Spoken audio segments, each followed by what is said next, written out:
Bu günlər Həzrət Zəhranın ömrünün son günüdür. Bizim anamızın son günüdür bugün. Ananı faciəli şəkildə itirmişik. Bizim hələ başımız aşağıdır, hələ başımız dişləyənməyir. Çünki bizim anamızı qərib aparıblar. Bir şəhər insanın içində 7-8 nəfərlə aparıb qaranlıqda dəfn ediblər.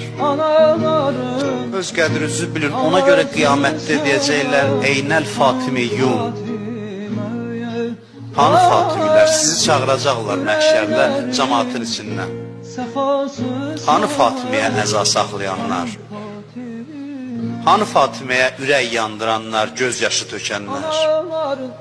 Zeynəb deyir, anam məsciddən qayıtdı. Gördüm üzü qibliyə dayanıb dua eləməyə. Əlləri duaya qaldırdı.